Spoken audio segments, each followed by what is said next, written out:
Perhatikan baik-baik saudara. Saya sekedar untuk memberikan informasi dulu. Satu, dulu negeri Tibet itu merupakan negeri merdeka berdaulat. Kemudian menjalin kerjasama dengan Republik Rakyat Cina yang komunis.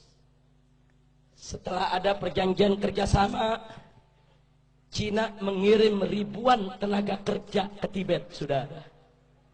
Membangun kota, membangun jalan, membangun kantor-kantor pemerintah, saudara.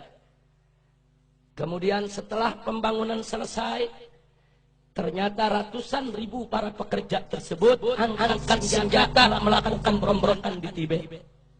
Kok bisa? Ternyata para pekerja tersebut adalah tentara, saudara. Tentara yang memang dididik, saudara, untuk bekerja.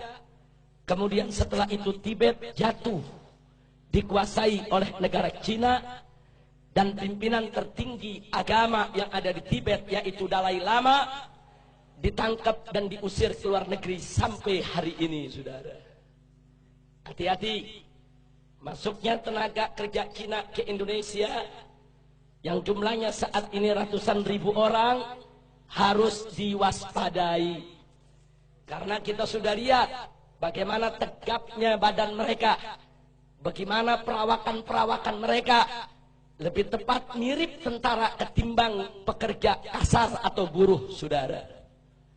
Yang kedua, saudara, di tengah Afrika ada satu negeri bernama Angola, dibantu habis-habisan oleh Republik Rakyat Cina, saudara.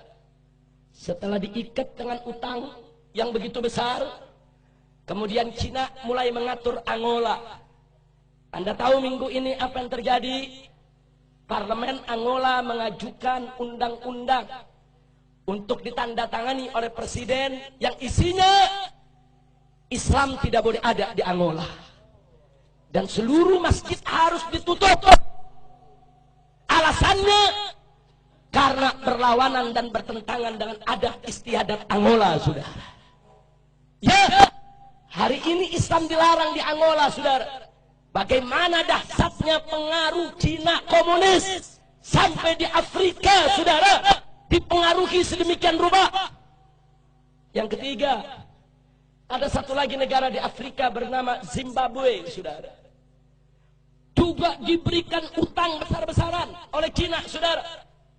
Setelah utangnya, saudara, membengkak, Zimbabwe tidak mampu untuk bayar utang, saudara.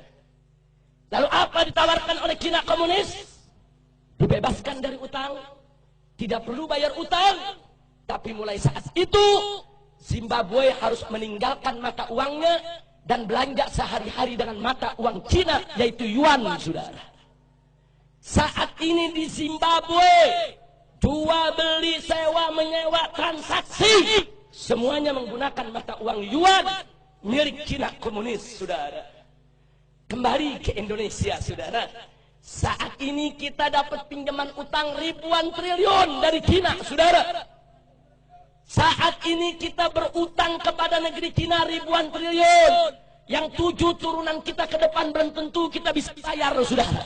Hati-hati, dengan ribuan triliun kita hutang ke Cina. Saat ini Cina komunis mulai mengobok-obok kita punya negeri, saudara. Mari kita lihat satu, saudara, bagaimana mereka masukkan tenaga kerja.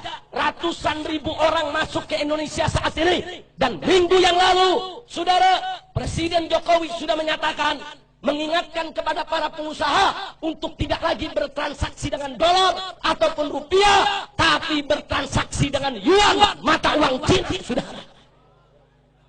Ini bukan fitnah, ini keputusan presiden, saudara.